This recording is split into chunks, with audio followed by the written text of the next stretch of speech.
Brought to you by Penguin.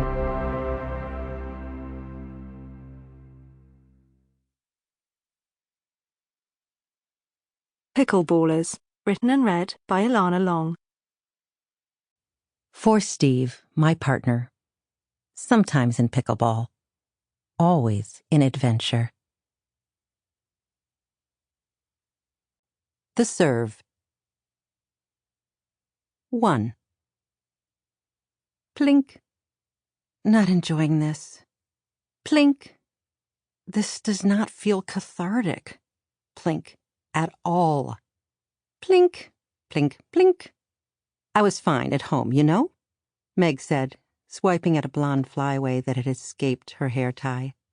You were absolutely not fine. You were feeding a necktie into the garbage disposal, Annie countered, even as she kept her eyes pegged on the bounce.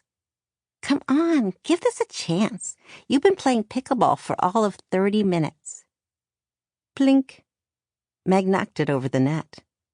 Plink. Annie tapped. Plink. Meg popped it up. Annie leapt, fielding the shot from 3 feet over her head. She flicked the ball back into range. "Ooh, good try," Annie cheered in her cartoon bunny voice, also known as her regular voice. Just try to keep it a little lower, and watch that you don't step into the kitchen. The kitchen? Meg Bloomberg eyed the court, half expecting a microwave to jump out in front of her. Nothing made sense anymore. Not her husband Vance's unexplained departure, and not her best friend's insistence on dragging her here to play pickleball. The kitchen, that's the line you're stepping on? Annie pointed to the ground. But you're doing great. As if calculating how much was too much information, she hesitated before adding, but you might want to relax your arm a little and loosen up your wrist. Scoop. Yeah, like that. But not quite. Don't forget to reset every... Meg groaned, throwing her hands up in despair. Why are you torturing me with this stupid game? The only thing I want to do is crawl into a cave and hibernate until summer. You're upset. Understandably.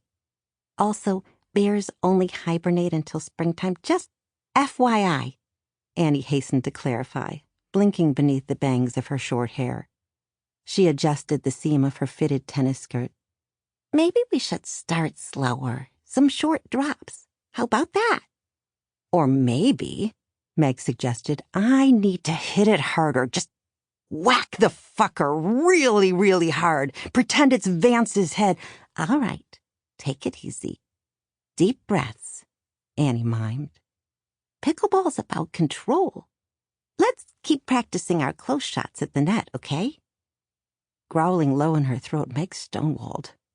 She narrowed her lids and pouted, a manipulation she had been successfully practicing on Annie Yoon for the better part of 12 years, since their house share days back at the University of Washington.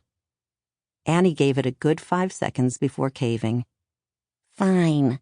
Go to the baseline. I'll serve it to you. You can hit some long, hard shots. Will that make Meg happy? Yippee, Meg deadpanned. Annie laughed. I promise you, you are going to fall in love with pickleball. But even as she was saying it, her voice dropped off when Meg's expression crumpled at the word love. Despite Annie's efforts to distract Meg, this morning's shock was still too raw.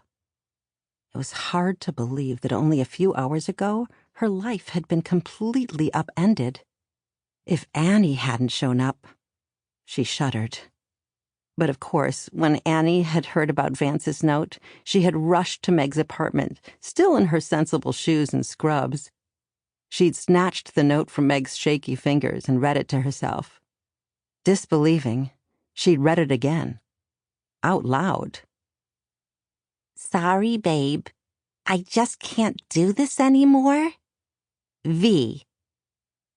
Can't do this anymore, Annie had spat, her friend protecting hackles rising.